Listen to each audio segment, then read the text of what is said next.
সাত সাদা ঘরের বাড়ি, বেহুলার শ্বশুর বাড়ি। 6 তলা বিল্ডিং এর মতো উঁচু এই 4 শতকের ভিটা।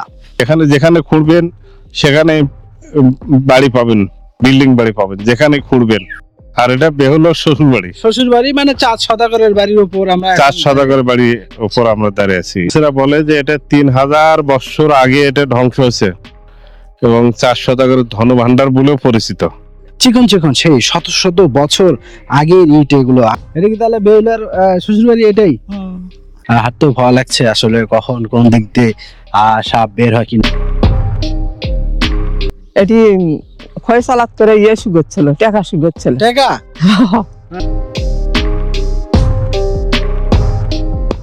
সুপ্রিয় দর্শক, আজকে আমি আপনাদেরকে এমন এক জায়গায় নিয়ে যাচ্ছি যেটি 1000 বছরের ইতিহাস, যে ইতিহাস নিয়ে তৈরি হয়েছিল সিনেমা, গল্প, কবিতা, সেই বেহুলা লক্ষিন্দরের ইতিহাস।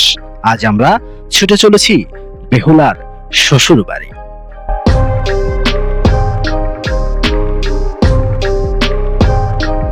বগুড়া রংপুর হাইওয়ে রোড ধরে আমরা ঠিক পৌঁছে গেছি মহাস্থানগড়। মহাস্থানগড় থেকে ঠিক বেহুলার বাসর ঘর পার হয়েই বেহুলার শ্বশুর বাড়ি, অর্থাৎ 4 শতকের বাড়ি, যার অস্তিত্ব মিলেছিল আজ থেকে হাজারো বছর অধিক সময় আগে।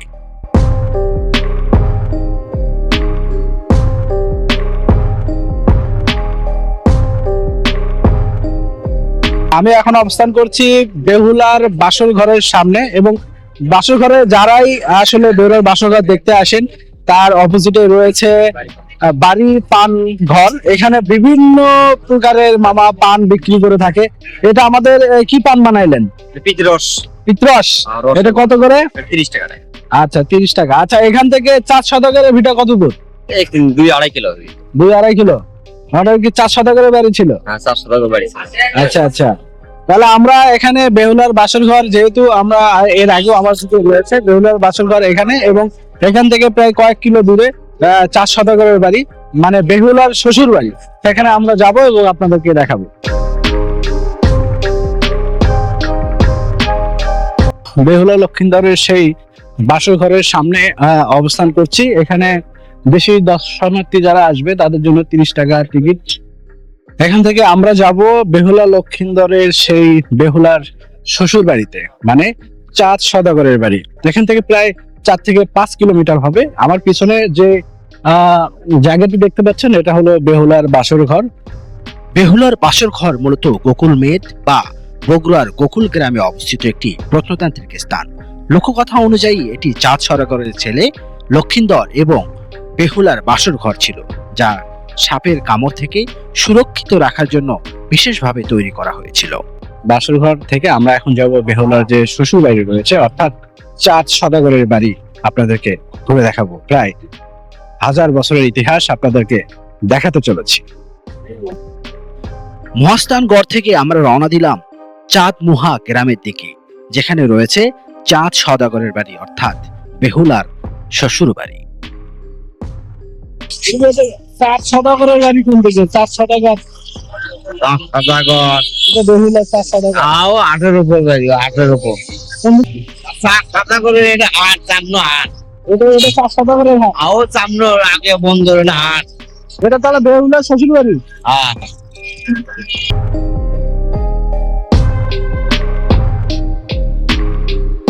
শতকের বাড়ি কোনটা? 4 শতকের ভিতরে ওরা ওই পাশে মানে সামনে হাট নাই, সে সামনে হাট নাই, ভেতর দিকে ওদিকে যাওয়া লাগবে। বেশি তো না, সামান্য অল্প একটু। বাসের ঘর নয় কিন্তু 4 শতকের বাড়ি। 4 শতকের বাড়ি। হ্যাঁ, 4 শতকের বাড়ি পাশে। আর পাশে ঘর থেকে মুড়া বেহুলা। 4 শতকের বাড়ি কোন দিক থেকে যাবে? এই রাস্তা।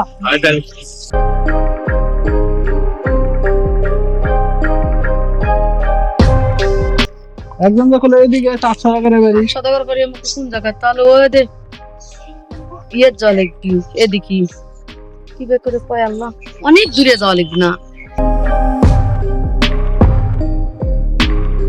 চাচা, ওই 4 শতকের ভিটা কোন দিকে? বাড়ি কোন দিকে? ওই আগে ওদের উঁচু সাপোর্ট আছে এদিক দিয়ে সামনে আরো হ্যাঁ আর ইচ্ছা 1 মিনিট চাঁদ সওদাগর এবং বেহুলা লক্ষিন্দর ছিলেন মনসা মঙ্গল কাব্যের প্রধান চরিত্র, যে চরিত্রের অস্তিত্ব মিলেছিল প্রায় 2000 বছরেরও অধিক সময় আগে। এই চরিত্রগুলোকে নিয়ে তৈরি হয়েছিল বাংলাদেশ এবং ভারতে গল্প, সিনেমা এবং কবিতা, যা এখনো দুই বাংলায় অনেক জনপ্রিয়। বেহুলার শ্বশুরবাড়ির কাছাকাছি আমরা প্রায় চলে এসেছি। আজকে আমরা এই চাঁদ সওদাগরের ভিটা আপনাদেরকে দেখাবো এবং তার ইতিহাস জানাবো। বলতে পারে বহু আগেকার 2-2.5 বছর আগেকার নিয়ে। আচ্ছা, তার মানে এটা বেহুলার শ্বশুরবাড়ি। এটা কি তাহলে বেহুলার শ্বশুরবাড়ি এটাই?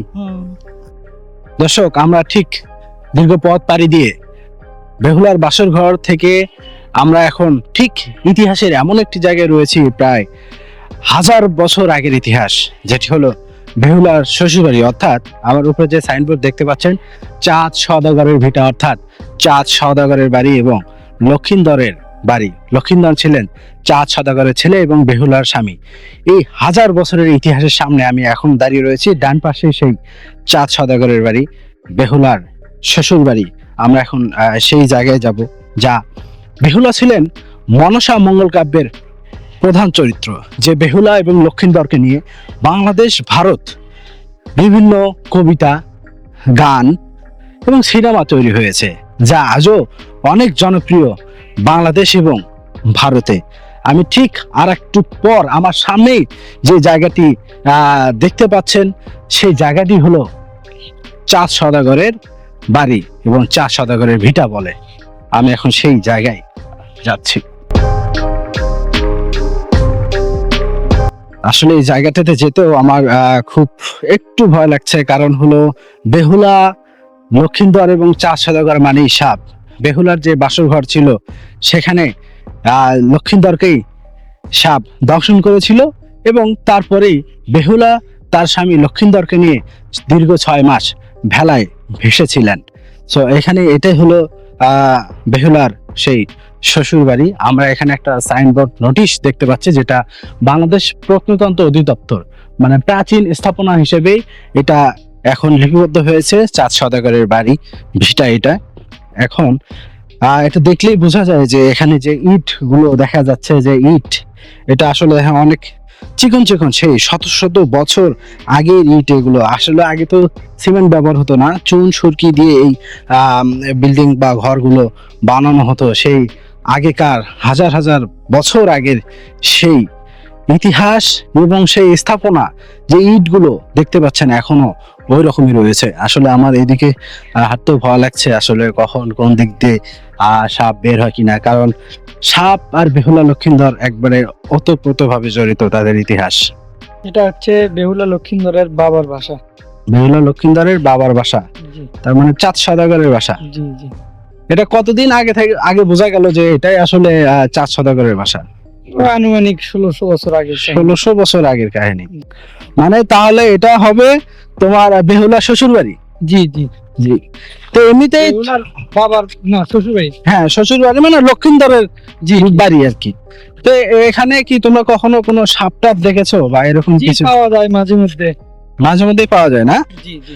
দেখেন যে ইট গুলো এখনো কিন্তু এই আগের যে 100 বছর আগের ইট গুলো আসলে চিকন হয়, কারণ আগে তো সিমেন্ট ব্যবহৃত হতো না। এখানে এই ইট গুলো এখনো লক্ষ্য করা যাচ্ছে। এরকম কোনো ঘটনা ঘটছে এখানে যে কাকো সাপ বা এরকম কোনো ক্ষতি করার চেষ্টা করছে? এরকম না, কোনোদিন ক্ষতি করেনি, কিন্তু এই পাশ দিয়ে এগুলোতে ঘোরাফেরা করে। সাপ ঘোরাফেরা করে, জি জি।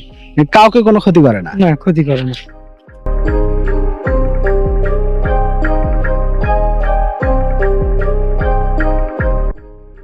এটা চাঁদ সওদাগরের বাড়ি, বেহুলার শ্বশুর বাড়ি এবং চাঁদ সওদাগরের ধনভাণ্ডার বলেও পরিচিত এই জায়গাটা। জি, এই জায়গাটা সেটা বলে যে এটা 3000 বছর আগে এটা ধ্বংস হয়েছে, মানে মহসান জাদুঘর অফিস বলে। জি, এই যে এখানে দেখুন, এই যে এই ইটগুলা, এটা 3000 বছর আগে নাকি ধ্বংস হয়েছে। এটা সাপ আছে, অনেক সাপ আছে। সেই দুটো সাপ কখনো কখনো বের হয়। না না ক্ষতি করে না এবং আমরাও সাপের কোনো ক্ষতি করি না। যেমন যে আমরা সাপ মারি না, যে সাপুড়েরা যে বলে যে পঙ্কিরা সাপ, মাথা মোটা বড় বড় গুলান, ওই সাপগুলা ছিল কিন্তু এখন আর দেখা যায় না। ওই সাপগুলো দেখার জন্য হ্যাঁ কলকাতা থেকে আসে।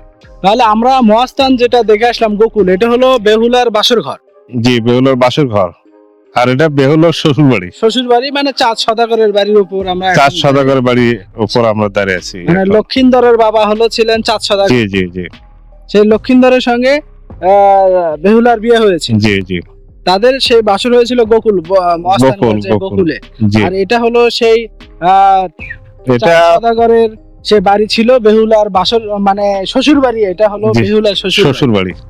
এখান থেকেই ওই গোকুল, ওখানেই বেহুলা এবং লক্ষিন্দরের বাসর হয়েছিল এবং ওখানেই তাদের সাপে কেটেছিল জি, জি। লক্ষিন্দর। জি জি সাপে কাটার পর সেই বেহুলা সেই লক্ষিন্দরকে নিয়ে নদীতে ভেলায় প্রায় দীর্ঘ 6 মাস ভেসেছিল। জি, এটা আমরা ময়মুরব্বির থেকে শুনি। যেমন এই সাইড দিয়ে নদী ছিল, আচ্ছা, এই সাইড দিয়ে নদী ছিল। এটা যেমন হচ্ছে যে এটা ময়মুরব্বির মুখে শুনছি আমরা, মানে ছোটকালের গল্প। আমরা যতটুকু ইতিহাসে একটু হলো যেটা জানতে পেরেছি, এটা হলো বেহুলার শ্বশুর বাড়ি এবং মহাস্থান যে গোকুল, এটা হলো বেহুলার বাসর ঘর। বাসর ঘর। যে বাসর ঘরে লক্ষিন্দরকে সাপে কেটেছিল এবং ওখান থেকেই বেহুলা লক্ষিন্দরকে নিয়ে এই পাশে যে নদীটার কথা বললেন, জি ওই নদীতে করে সে যোগীর ভবন পর্যন্ত ভেসে ভেসে গিয়েছিল। তারপর ওখান থেকে ওখানকার কানস কুয়া নামে একটা জায়গা জি। রয়েছে, সেখানকার একটা অলৌকিক ক্ষমতায় বেহুলা তার স্বামী লক্ষিন্দরকে জীবিত করেছিল। এটা আসলে ইতিহাসে আমরা যেটা যতটুকু জি, এটা আমরা গল্প শুনছি ময়মুরব্বির কাছ থেকে, মানে আগেকার মানুষের কাছ থেকে। এবার বেহুলা তখন ওই যে ভেলাত করে ভাসতে ভাসতে ভাসতে ভাসতে এই দিক দিয়ে চলে গেছে। কিছু কিছু জায়গার নাম আছে, এই পাশে ধোপাঘাটা করে বলা হয়, জায়গার নাম ধোপাঘাটা। ধোপাঘাটা। এখন ঐতিহ্য নাই, ওগুলা জমি জমা হয়ে গেছে। এটা গোটাটা জায়গার নাম হচ্ছে চান্দবাড়ি। চান্দবাড়ি। চান্দবাড়ি মানে 4 সদাগর বাড়ি। এখানে যেখানে খুঁড়বেন সেখানে বাড়ি পাবেন, বিল্ডিং বাড়ি পাবেন, যেখানে খুঁড়বেন। এই সম্পূর্ণ এলাকা, সম্পূর্ণ এলাকা যেখানে খুঁড়বেন সেখানে সেখানে ঘর বাড়ি বের হয়। ঘর বাড়ি বের হবে, বিল্ডিং বাড়ি। 4 সদাগর আমলে এটা শহর ছিল। হাজার বছরের ইতিহাস, যেখানে দাঁড়িয়ে রয়েছি চাঁদ সদাগরের বাড়ি বা লক্ষিন্দরের বাবার বাড়ি এবং বেহুলা শ্বশুর বাড়ি। এখানে যেখানেই আপনি এই এলাকায় যেখানে আপনি ঘুরতে যাবেন সেখানে এরকম ইট বের হবে, ছোট ছোট ঘর নাকি এখনো বের হয়। সেই এখানেই বেহুলা চলাফেরা করেছিল, লক্ষিন্দর এখানেই ছিল। চাঁদ সদাগর তিনি ব্যবসায়ী ছিলেন, বণিক ছিলেন, হয়তোবা তার সেই সোনা দানা, তার সেই সম্পদ এখনো এই মাটির নিচে এখনো রয়েছে। এলাকাবাসী ধারণা করে এবং প্রত্নতত্ত্ব অধিদপ্তর তারাও ধারণা করে। এখানে চারপাশে অনেক সাপ রয়েছে, কিন্তু এখানকার সাপ তাদের কোনো ক্ষতি করে না এবং মানুষজনও সেই সাপগুলোর ক্ষতি করে না। এই জায়গাটা যে কি পরিমাণে উঁচু, আসলে আমি একটা ধারণা করে বলতে পারি প্রায় 6 তলা বিল্ডিং যেরকম উঁচু হবে এই রকম উঁচু। দেখেন নিচে কিন্তু অনেক নিচে, মানে আমরা কত উপরে আছি ধারণা করা হয় প্রায় 6 তলা বিল্ডিং এর মতো উঁচু এই চাঁদ সদাগরের ভিটা। উপর দিকে দেখলেই মনে হবে প্রায় 6 থেকে 7 তলা বিল্ডিং যতটুকু উঁচু হয় এরকম উঁচু। পিছনে যে জায়গাটা চাঁদ সদাগরের বাড়ি আসলো, চাঁদ সদাগরের বাড়ি মানে বেহুলার হলো শ্বশুর বাড়ি। শ্বশুর বাড়ি। এখানে কি এমনিতেই আপনারা যখন ঘোরাফেরা করেন এমনি সাপ টাপ দেখা যায় নাকি কখনো? না, সাপ টাপ খুব একটা দেখা যায় না। মানে এটা নিয়ে কখনো এখান থেকে কারো ক্ষতি টতি হয় নাই? না, কোনো ক্ষতি হয়নি কারো। চাঁদ সদাগর এবং বেহুলা লক্ষিন্দরের ইতিহাস রয়েছে দেশ এবং দেশের বাইরে, এবং এর বিস্তৃতি রয়েছে বাংলাদেশ, ভারত, আসাম, ত্রিপুরা রাজ্য পর্যন্ত এই বেহুলা লক্ষিন্দর এবং চাঁদ সদাগরের ইতিহাস রয়েছে। আমি চাঁদ সদাগরের বেহুলার যে আরেকটি বাড়ি সেটি দেখিয়েছিলাম সিরাজগঞ্জের তারাস উপজেলার বিনসারা গ্রামে, যেখানে বেহুলার আরেকটি বাড়ি রয়েছে এবং নৌকায় ভেসে বেহুলা লক্ষিন্দরকে নিয়ে সেই তারাস উপজেলার বিনসারা গ্রামে গিয়েছিলেন। সেখানেও ছিল বেহুলার সেই গ্রাম, যেটা আমি আমার আরো কিছু ভিডিও রয়েছে সেই ভিডিওগুলোতে দেখিয়েছিলাম। এটা হলো চাঁদ সওদাগরের ভিটা অথবা চাঁদ সওদাগরের বাড়ি, বেহুলার শ্বশুর বাড়ি। মানে এখানে আশেপাশে যতগুলো জায়গা রয়েছে সেই জায়গাগুলো কেউ কখনো খনন করতে গেলে যে ইট বের হয় এবং ঘরের মতো বের হয়, তার মানে বোঝাই যায় যে চাঁদ সওদাগর বণিক ছিলেন, তার লোকায়িত অনেক সম্পদ এখনো এই এলাকার মাটির নিচে রয়েছে।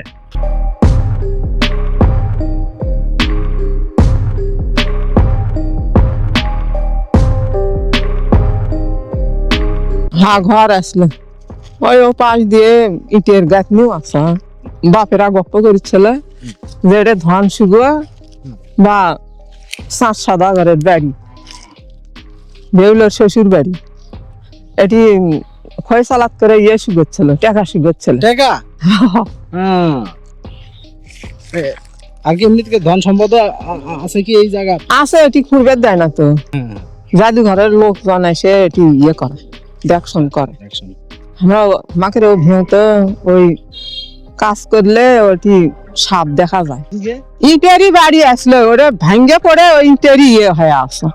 সুপ্রিয় দর্শক, এটা এমন একটি জায়গা এখন নিরিবিলি নির্জন হয়ে পড়ে রয়েছে। চাঁদ সওদাগর ছিলেন বণিক, ব্যবসায়ী, এখানেই ছিল এই এলাকা, পুরোটা এলাকা জুড়ে তার রাজত্ব ছিল, তারই জায়গায় এটা।